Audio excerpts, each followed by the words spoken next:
All right. Well, hey, welcome to our Saturday afternoon broadcast of the 2026 Speaker Series here at the Tucson Fine Mineral Gallery. I'm here with Alessandro Palladini from MCP and Ciao, ciao. Mr. Ian Bruce is right there from Crystal Classics. We're all here saying, hey, thank you for joining us.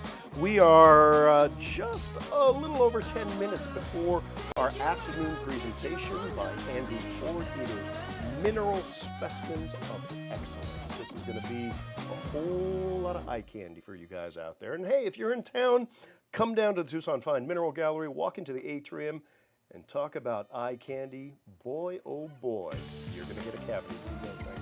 Yes? Yeah. It's going to be excellent. So thank you for tuning in. I'm going to leave you with a little bit of music, and we're going to get right into the presentation at 2 o'clock sharp. So it's just a few minutes away. Thank you for joining. I'm chasing the feeling, I know what to wear, and I just can't resist, yeah, I just can't resist. Do what I do, I ain't got nothing to prove, so baby roll with this, yeah baby roll with this. I can do this all day, I can do this all day. Back up on the run this town. I'm headed for the top and you know it's going down. I can do this all day, I can do this all day.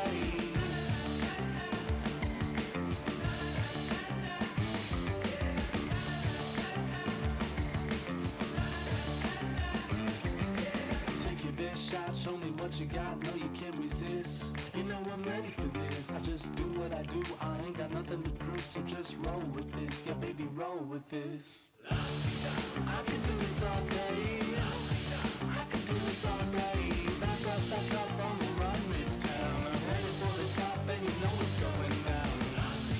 I can do this all day, I can do this all day.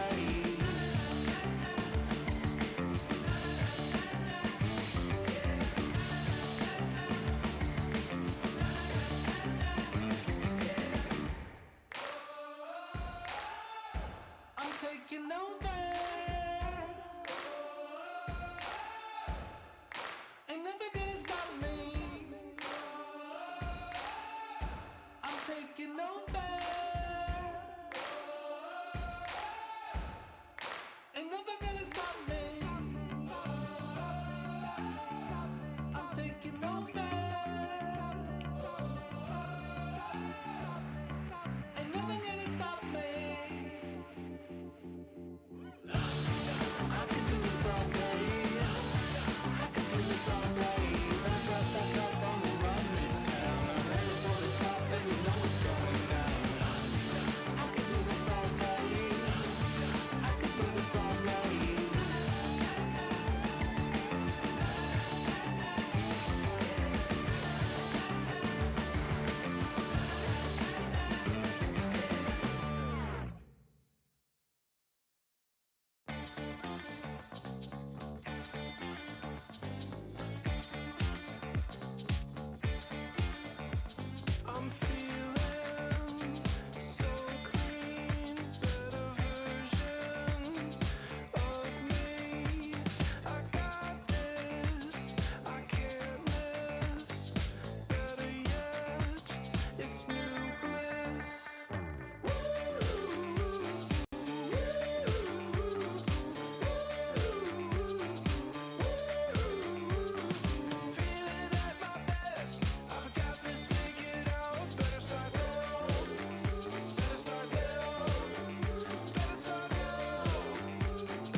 All right, I hope everybody is having a great afternoon. I'm going to share a little bit about my afternoon because I've had a fantastic afternoon.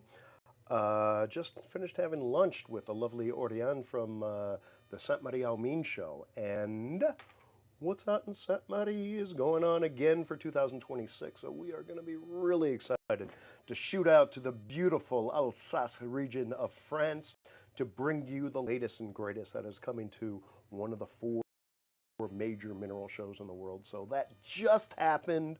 Really happy to announce that. And so you have that to look forward. Can't make it out there. If you can, come on out. It's going to be a fantastic show, as it always is.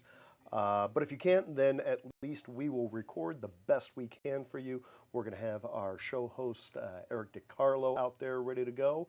And hopefully we can get Eloise down from Paris. So we'll see the lovely Eloise Gaillou, Dr. Eloise Gaillou on camera. Hey, so you are here today for the 2 p.m. Presentation of Overall Excellence in Fine Minerals.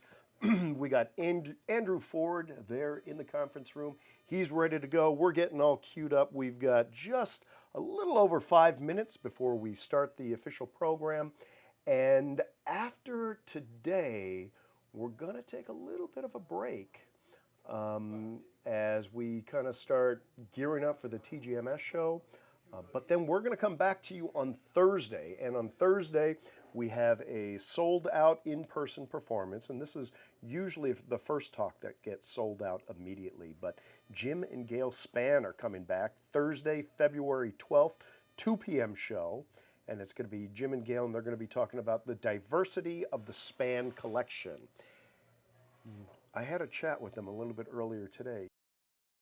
You may think you know about, but it's going to be a little bit different than you expect. So it's going to be fun nonetheless. If you have registered on the Eventbrite calendar, then make sure that you make it down here. If you haven't, then tune in right here. Same bat channel, same bat time, 2 p.m. Thursday. And that's actually the first day of the TGMS show. So come on back. Maybe I'll have some updates for you. In the meantime, keep checking out Blue Cat Productions' YouTube channel, Facebook page, and Instagram. I think, let's see. Ooh, I think the What's Hot in Tucson live with the Focal Crystal. Yes, it has gone live on our YouTube channel. And while Andrew's giving his presentation, I'll start posting that on Facebook and Instagram. And that is Focal Crystal, James Webb out of Houston, Texas. He's got some incredible pieces. He's going to be showing us. It is not the full interview that we did for What's Hot in Tucson. It is the What's Hot in Tucson live. It is a abridged version.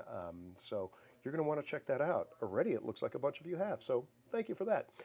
In the meantime, let me run in there. We are under 5 minutes before today's final presentation and this week's final presentation, and that is Andrew Ford, Overall Excellence in Fine Minerals. Although I think that was the old title because I look at his slide and it's Mineral Specimens of Excellence, the Markers of Desirability. So it's a little bit different, but it's going to be fabulous nonetheless. So hang out. I'm going to kick the music back on a little bit, and we are just under 5 minutes, so we will be back with you shortly. Thank you.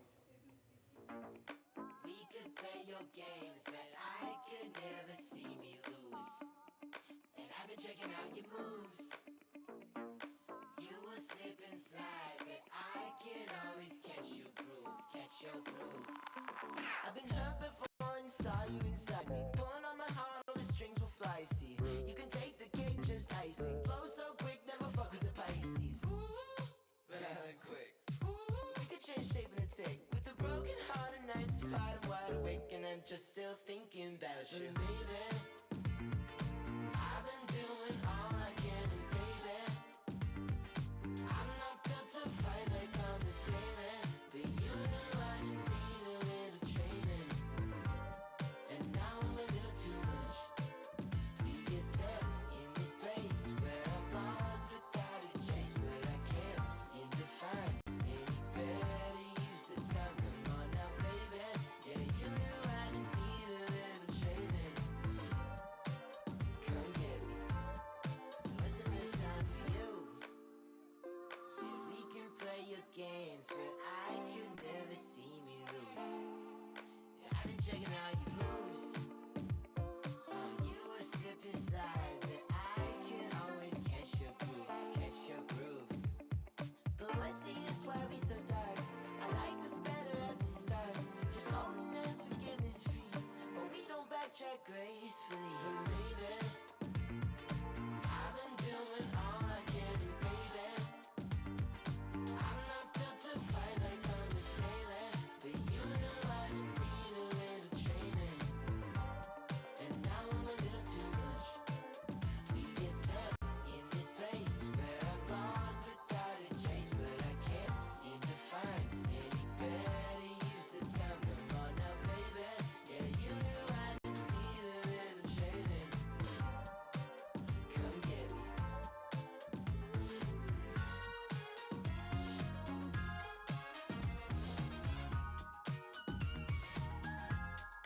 All right, we are back. We are, I think it's about showtime. So I'm going to switch on the camera there in the conference room.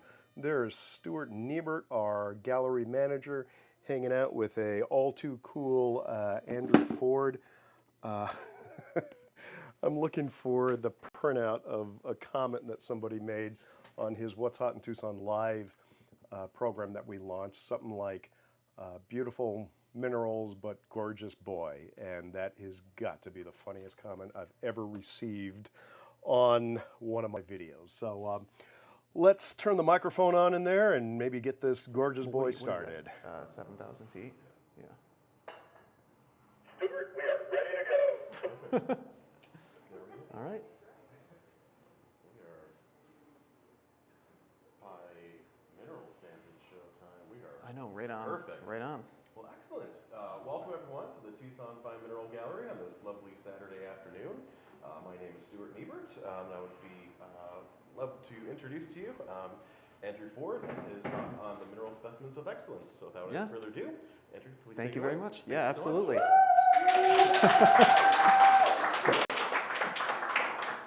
I'm gonna not use this microphone because that's gonna be a little overbearing. So I was super excited to do this little chat about what I think makes an excellent mineral specimen. I want to be very clear. This is my personal taste and what I've had success with in the past. I'm not telling you what you have to buy. This is just what I love, and I want to share that with everybody today. So I do want to. My first ever mineral collection from 2013. I was 13 years old.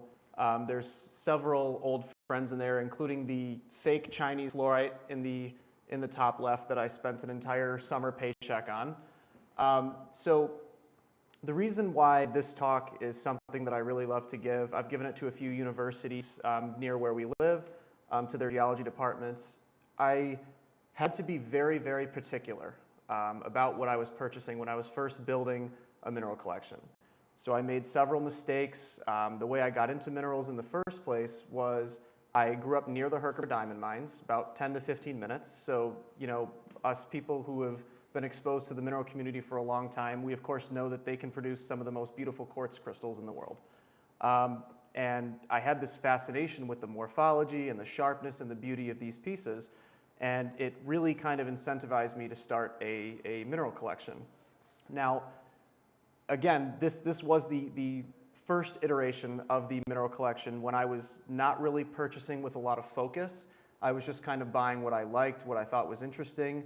And of course, I did learn a very hard lesson when I tried to sell these pieces and upgrade. So, and then I have a picture here of me in 2017 holding what I consider to be the first really fine mineral specimen that ever was put into my hands. And that was kind of when I had a little bit of a light bulb moment, when I started to figure out maybe I need to start making some changes in terms of what it is that I'm looking at acquiring. So this is in 2018. The collection definitely improved. I found this old high school trophy cabinet that I was able to score on eBay for around $200, which in the showcase world is actually a really good deal. And I had started to experiment with arranging minerals and seeing what kind of colors worked with each other, what kind of aesthetics looked good with each other. And even though it improved noticeably and I was starting to have things that were a little bit more aligned with conventionally collectible mineral specimens, it's still a bit unfocused. There's not a lot of focus on size. I've clearly got some pieces right here of damage on one of my major pieces. On that crocoite specimen, the bright orange one up there, every single one of those crystals was broken. But I thought that I was doing a great job. If you went back and asked 18-year-old me, I thought this collection was as good as the MIM Museum. So I was learning and evolving, and I started to realize that I wasn't quite upgrading as fast as I wanted to. And I was like, maybe we need to start doing some homework. Let's start looking in the famous mineral books. Let's start looking into magazines and online. Let's look at famous dealers' website. And I started to realize, there is kind of a checklist that you can follow when you're looking at these truly the great things, the things that we call the 10s and the 11s. So I started to make this checklist for myself to go through. And when I was looking at a specimen, I would go through it and I would say, okay, do I have this, this, this, and I'm going to share this checklist with you. It was very important for me to have the checklist because when I was 18 years old operating on a lifeguard salary during a summer job, if I was going to spend $200 on a mineral specimen, I needed to make sure it was the best possible $200 that I could spend. So this is kind of the checklist that I created for myself. I've added to it, removed things from it, and of course the connoisseurs that are in the room, we've all had this discussion. We've looked at these checkpoints of what makes a truly, what makes a mineral specimen a fine mineral specimen. So you see the condition, the aesthetic, luster, clarity, color, contrast, rarity, isolation, provenance, and impact. So the first thing, and probably one of the things that is explained to most collectors at the earliest point, is condition. So when you look at collecting sports memorabilia or cards, Pokemon cards, there's two different grading companies. There's Beckett and there's PSA, and they will actually assign a numerical figure to a card to state what the actual quality rating is. If it's a 10, it means it's mint. In mint condition, it's pristine, it's perfect, there's no rips, there's no stains, it's in flawless condition. And then it goes down to a 9.5, a 9, and so on and so forth. We don't have a numerical rating scale, partially because all these mineral specimens are just so different from one another that it's very difficult to assign numerical values to these things. But when we look at the condition of a mineral specimen, the things that we want to really focus on, terminations. When we see quartz crystals and the top is smashed, it's not something we want to be buying. When we see a fluorite crystal that has no internal cleavage or fractures running through it, or we don't see any damage or something we call edge wear, which is little chattering along the edge, those are the things we want to avoid. We want to not see those things on pieces that we're buying. We want crystals that don't have damage. Now, some of the ways that you can identify damage are if you see like a rainbow pattern along a rough spot, that's usually an impact zone where it was contacted in situ or it was contacted after the fact and therefore damaged. So we want to look for things like sharp tips, clean terminations, anything that appears to be a bit jagged and a bit rough or it looks a bit out of place. Those are at least things that you want to make sure you're looking at. Often, we see a lot of mineral specimens with repair work and restoration work. Those things are completely acceptable and they're fine, but it just needs to be disclosed. And for people who are new, of course, a UV light will reveal those things for you. So it's just important to be attuned to these things because if you have two identical mineral specimens and one of them's pristine and the other one has the top smashed clean off, the one that's clean and perfect could have several zeros worth of value as opposed to the one that's damaged. So condition is very, very important. We have a term up here called Wilbers, which is just a term that we keep within our community. It's not really applicable in any other industry, but that's of course legendary Dave Wilbur, who did just pass away.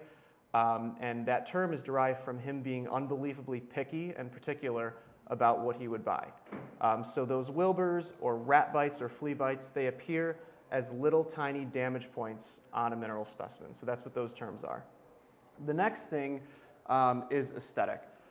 Every collector and dealer, I find, has one of the things on this list that they really, really care about a lot. This is mine. Aesthetic for me is something that, it's the first thing that I notice. If I'm standing over here looking at that case, the first thing that I see is that crystal there that has the 3 large crystals sticking off the top because it has a memorable aesthetic to me. So this photograph up here is a Brazilian gold. It's called the Golden Feathers. And it has a very memorable aesthetic to it. Because of the fact that it looks like 2 perfect feathers right next to each other, it's memorable, it has a certain look. We see aesthetic in our daily life, and we are kind of hardwired to recognize it. Why do we all recognize the Empire State Building? Because it has a shape that we're all familiar with. It looks a little bit different than all the buildings around it. We recognize it. Same thing with the Burj Khalifa.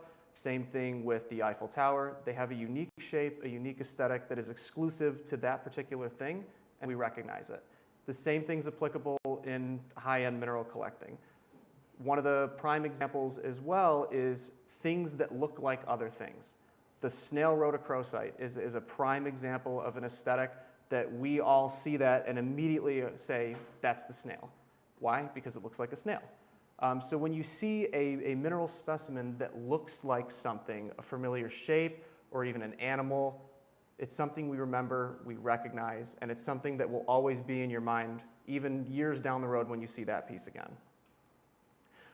Balance is something that gets lumped in with aesthetic, but I like to treat it as a whole separate thing.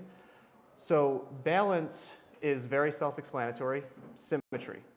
You know, this piece is actually a piece that I was able to acquire at the show. If the left crystal was half the size of the right crystal, the piece would be substantially less aesthetic. Because it has such good symmetry, because the matrix to crystal ratio is ideal, you know, it's not a giant crystal that's dominating a matrix. It has a very refined, not awkward appearance to it. It's something that we look at and just notice, and at least for me, when I saw that, I said, wow, that has an unbelievably memorable aesthetic. So again, I mean, you know, you want that balance to be between the crystals themselves if there is multiple crystals, but the balance is also important between the crystal and the matrix itself. Too much matrix, too much crystal, it creates a bit of an awkward appearance. Luster is another thing that is very, very important to me. And, you know, our humans are hardwired to appreciate luster. And where that actually comes from is our innate natural need to drink water. So luster, I mean, we have been in love with shiny and lustrous objects for hundreds, thousands of years. I mean, back to the Middle Ages, and before then, gold, silver, and precious gemstones were already used to signify wealth and power and somebody who's in a desirable position. And that translates into mineral specimens as well. So we see these lustrous crystal faces. It's something that we're really just to the shine, and especially when you look at that occur with high luster, like a calcite or a gem crystal, quartz as well. Those are things we really want to focus and make sure it has that glassy appearance. So luster is very, very important. If you use the mineral specimens comparison of a quartz crystal in this hand and another one here, this one has mirror. Of course, this one's going to appeal much more to 99% of the population. Clarity is another thing. Clarity and transparency are things that let me actually geek out about that. I also just got a little bit distracted. This is the copper-included calcite. This is one of the most stupendous crystals in the entire world. The crystal is almost 8 centimeters tip to tip. And aside from it having, you know, the right color of the inclusions, being spectacular and amazing, it is so unbelievably clear compared to the other examples from this locality. The clarity, when I was first shown the video of this piece, I didn't even notice the amazing color. I didn't notice the perfectly doubly terminated aesthetic. I didn't notice any of that. It was absolutely floored me. So clarity, you know, if we see those inclusions so sharply and so crisply, or if you have, you know, a gem crystal like a tourmaline or an aqua, and you can hold it up to a business card and read the text right underneath it, that's very, very important. And clarity comes directly from the gemstone world.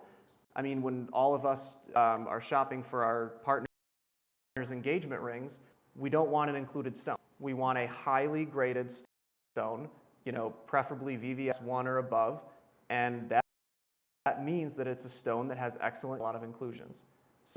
So clarity is hugely important. Now, I also have a close-up of this piece, and I've had it done on the black background as well because it really allows you to see the color.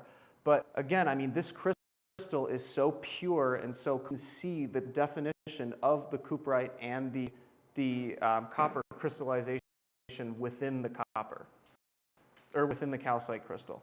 So clarity is hugely important. Again, it comes straight from the gemstone world, and it's something that's very high up on my personal checklist. Color is another one. Color is usually the thing that captivates most people because it's the thing that stops you in your tracks when you're walking between.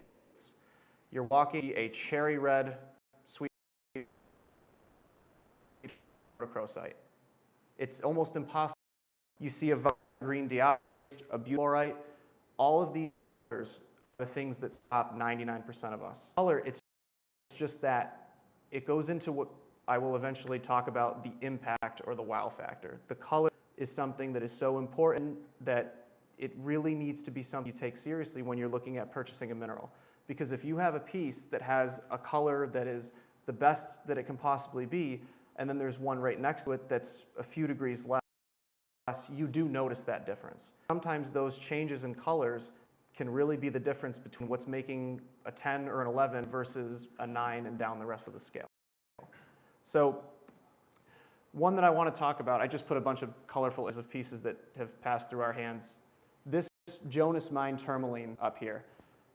So a side story about this particular piece.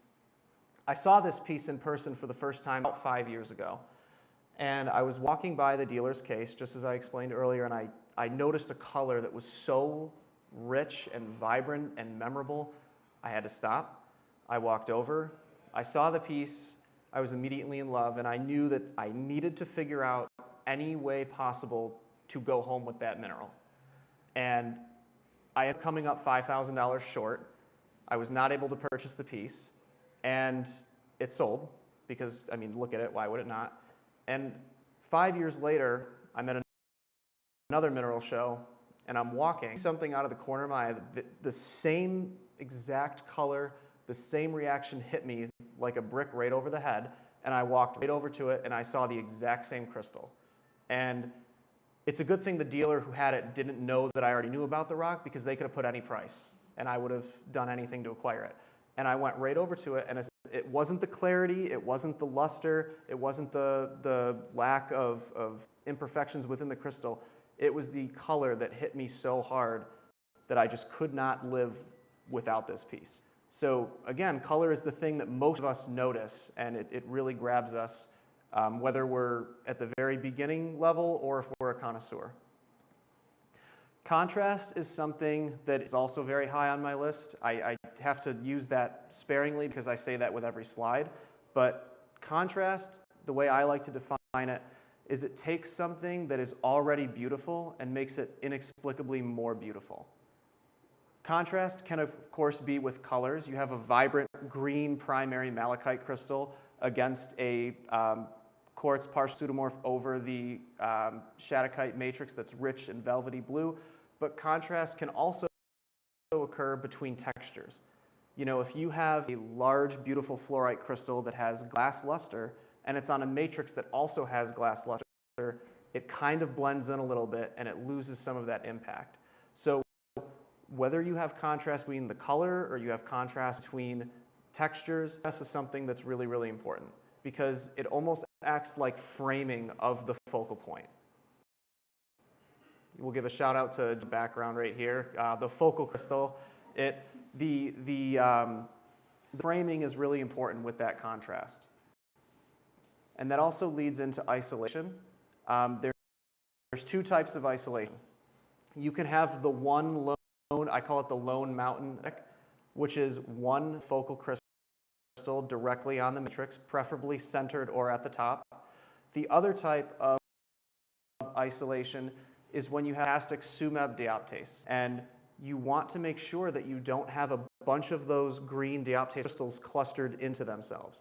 You want them neatly placed all over the matrix because separation of crystals is hugely important as well. So isolation does not exclusively mean one single crystal on a matrix. It also means having good depth separation of crystals. So on this page, you know, with this ruby, you have that glowing ruby, and it's contrasting beautifully against that matrix, but it's just that one lone crystal right at the top, perfectly situated. It's the same thing, the Elmwood mine. You have a perfectly doubly termined right at the top, beautiful matrix. It's that isolation that really just makes the piece have an extra level and an extra layer of importance. is another thing that I find that a lot of people that are early on in their collective journey do not appreciate very well, because they just look at the mineral specimen as, well, it doesn't matter who owned it. It kind of does. Because if Jimi Hendrix signs a guitar, that guitar is not just a guitar. A home run and then sign that baseball is no longer worth 98 cents, right? So provenance is very important. When you take a world-class mineral specimen and it jumps from famous collector to famous collector to famous dealer and back, and it keeps circulating despite the constant increase in price, it clearly says, hey, these are people who are leaders in our field, in our industry. They know there's something about this piece, and it keeps moving despite the fact that the price is going up. So I have another shout out here. This particular piece is the finest tetrahedrite I have ever seen. And a particular example of provenance is when you have a famous dealer that kept something for their personal collection. This piece was in Stuart Walensky's personal collection, and this is the prime example of provenance, because when you have something magnificent that somebody who actually sells pieces for a living decided to keep it, that's very, very noteworthy, and is something very special about that piece. It goes back to the Babe Ruth, Jimi Hendrix example. Rarity is very self-explanatory. If you have something where there's a lot of them, the price is usually very high. Scoridites, lagrandites, phosphophyllites, those are the main heavy hitters that we discuss. Of course, there's the really rare things, you have coquimbites, you have Andy Robertsonites. The typical ones we talk about when we talk about rarity are your phosphophyllites and your scoridites. Now, they can be so expensive simply because they're them, because it's such a rare species. There's another type of rarity that most definitely gets over, I really like to focus on and I really like to target.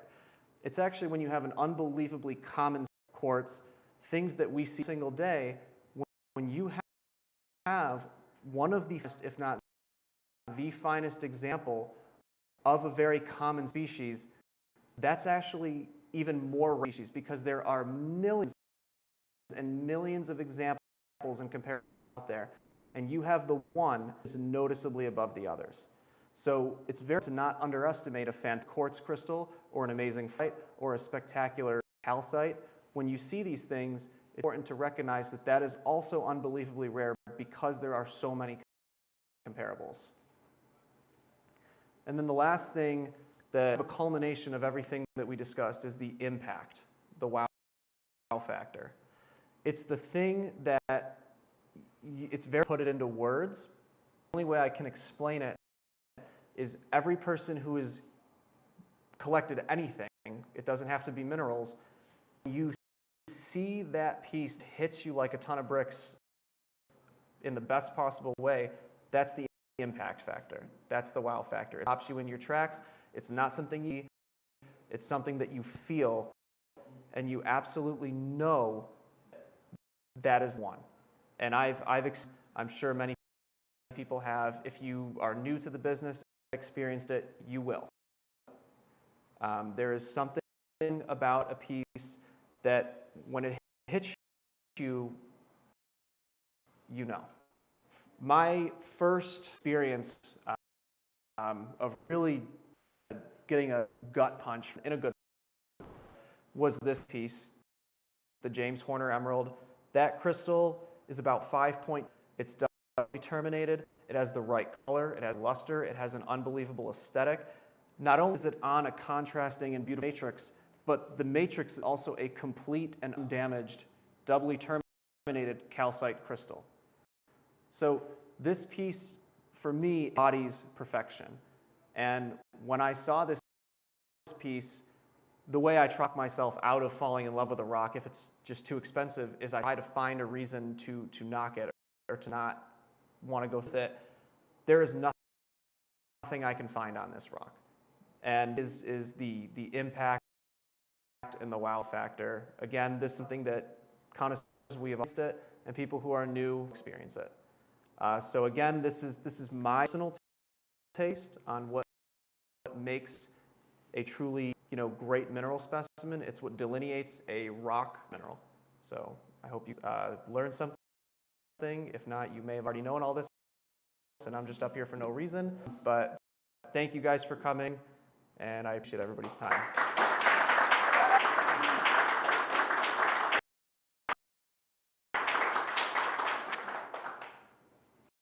So I think we just, I guess I will absolutely take questions. Is there a rock that, as a collector and a dealer, is there a rock that got away? Oh my gosh, like literally time. Let me think of the first time I experienced the one that got away. One of the ones that got away, when I was in college, you came to my apartment, and you were showing me when you had got the first group of the Will Johnson material. Yeah. And there was a beautifully isolated, glassy luster, perfect, unrepaired, unrestored gem purple fluorite crystal right on top of a sparkling white dolomite matrix. Yeah. And I couldn't afford it at the time, because when you're in college you can't really afford anything.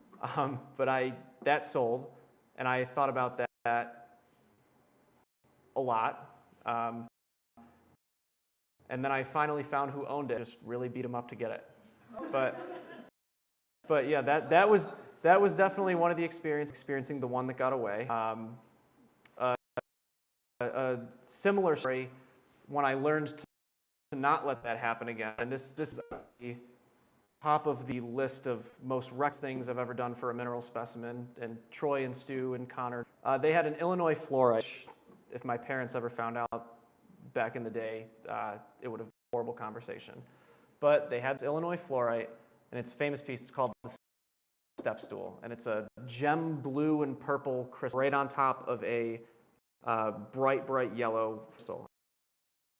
And the whole rock is a geological. It shouldn't exist. And the way it happened was the purple fluorite had grown on the pocket. The yellow portion had grown on the pocket floor. There was some type of tectonic shifting that knocked that top crystal loose, and it fell of the yellow fluorite crystal, and it catalyzed a secondary growth of that scape pattern that we all see that looks like and it ended up being this piece that I had seen it a few times, and I had absolutely no business buying it. And the piece was thousands of dollars. And finally, I talked with Troy about it, and I was like, so I have $500 in my bank account. If you give it a year or 15 months or something like that, it might have been longer. It might have been longer. And we'll say it was like 20 months or something insane. And I was like, I have $500 in my account. I am aware that this rock is around $1,000. I promise that I will pay you on time. And like, sure, man, like, okay. So I sent a balance of $500, Roy, and I did pay it off one day. But that was a direct result of experiencing the one that got away. And I was like, even if I financially cripple, I cannot live experiencing that a second time. So, I mean, we all have stories, things that we've done for minerals. So how do you feel about black minerals? I'm so glad this came up.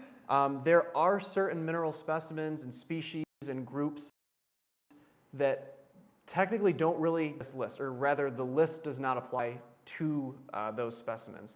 You know, when you see something like a fantastic stephanite or a pyrargyrite or a very rare mineral or a mineral, that's where your knowledge base has to come in handy. And for many years, I would see, several of these dark colored minerals that were, in some cases, hundreds of thousands of dollars. And I was just, craziness.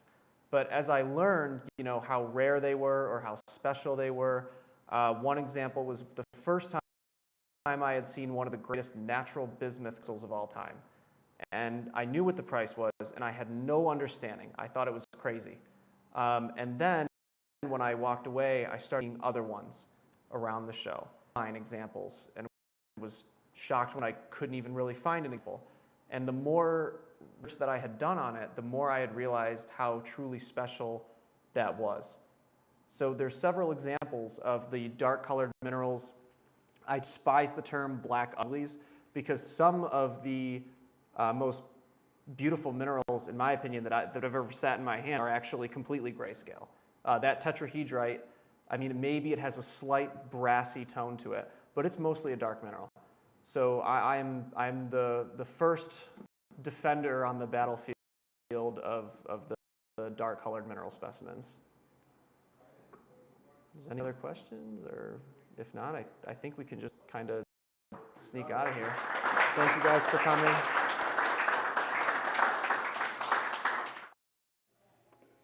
I hope you enjoyed that because I had a great time watching that.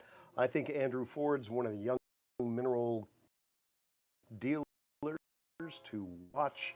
He has incredible, and he is just an incredibly nice guy. So that brings to an end our series of presentations. Thank you for joining us on Thursday when we're going to have Jim and Gail Spann talking about the diversity of the Spann collection. So wonderful to see you back. Switching back to the camera there, the Walensky lads, there's Stuart, Troy, and Connor all hanging around giving the support. Those are all longtime friends of Andrew Ford. So thank you again for and joining us today. We will see you again Thursday, February 12th at 2 p.m. Our final presentation of the 2026 speaker series here at the Tucson Fine Gallery. I'm going to send you off with a little bit of music. Have a great afternoon and a great day. We'll see you next week.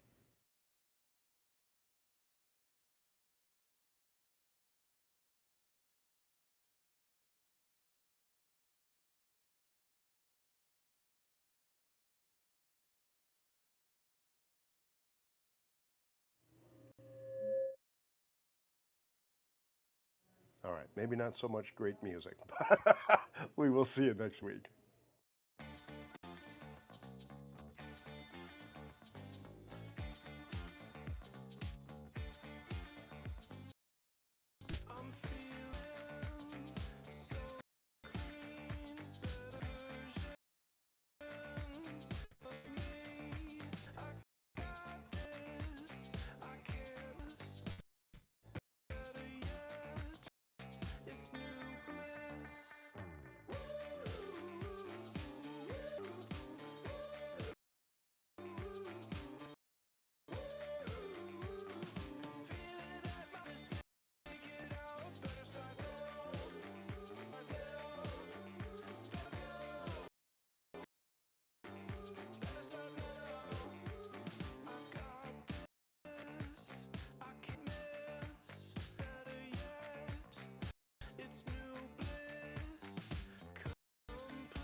Till I'm back up on my skin.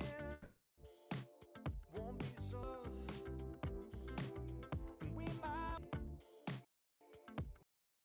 Won't be so hard to love. I hate when I bring you down.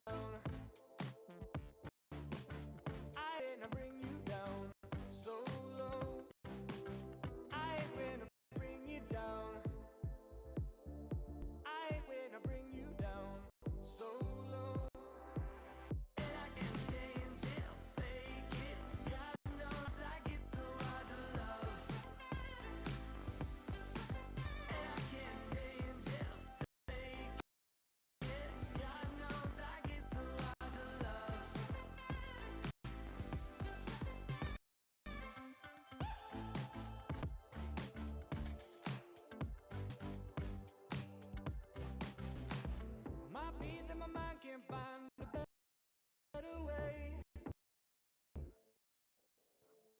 get so hard to love.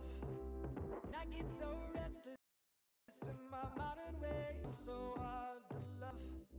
I just seem to bring it down, baby.